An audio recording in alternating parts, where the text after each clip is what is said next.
কয়েক বছর আগেও আমের ঘ্রাণ পাওয়া যেত শুধু মৌসুমে। বর্তমানে সারা বছর সারা দেশে ছড়িয়ে ছিটিয়ে বিক্রি হচ্ছে চাঁপাই নবাবগঞ্জের আম। এসব আম ব্যতিক্রমী উদ্যোগে চাষ করছেন চাষিরা। এমন একজন সফল উদ্যোক্তা জেলার গোমস্তাপুর উপজেলার রাজারামপুর গ্রামের রফিকুল ইসলাম। রাজশাহী কলেজ থেকে গ্র্যাজুয়েশন শেষ করে 2012 সালে শুরু করেন 12 মাসি আমের চাষ।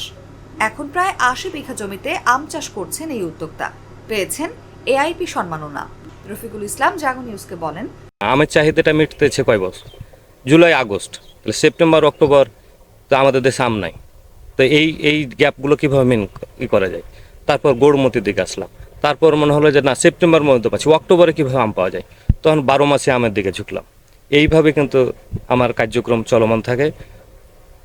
গত 3 বছর থেকে আমার আমের কোয়ালিটি এবং আম বিবেচনায় আমি বিভিন্ন, জানেন যে অনেকগুলো অ্যাওয়ার্ড পেয়েছি এবং গত সালেই আমি এআইপি মনোনীত হয়েছি এবং তখন থেকে বা তার আগে থেকে আম রপ্তানিও করছি এবং আমি এআইপি পেয়েছি আম রপ্তানিতে।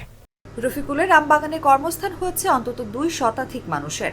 8 বছর ধরে তার বাগানে কাজ করে আসছেন সামিউল হক। এই বাগানে কাজ করি, আপনার সারা বছর এখন কাজ করি। কাজ আপনার আম বানি, কোনোবার সাহাদ্দি গাছে, আরও বিভিন্ন ধরনের কাজ। যখন আম পাকার সময় হয় তখন আম পাড়ি। বাগানটা আমরা দেখতে আসছিলাম সুদূর মেহেরপুর থেকে।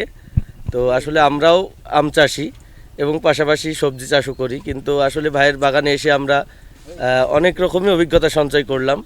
নাচল উপজেলার কৃষি কর্মকর্তা সালে আকরাম বলেন, উনি বেশ কিছু জাত নিয়ে নিজের স্বেচ্ছায় গবেষণাও করছেন। সেখান থেকে মায়াভোগ, চাঁপাই স্পেশাল সহ 2-1টি জাত নিয়ে গবেষণা করছেন এবং এটার আশানুরূপ ফলনও আমরা পেয়েছি।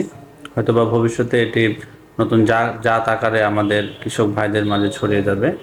কৃষি সম্প্রসারণ অধিদপ্তরের তথ্য মতে চাঁপাই নবাবগঞ্জে বর্তমানে 37,604 হেক্টর জমিতে মৌসুমী আমের বাগান রয়েছে।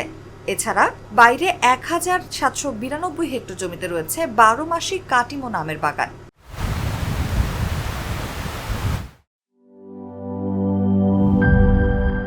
বান্ডেল থাকলে প্রতি সেনমানিতে টাকা বাঁচবে।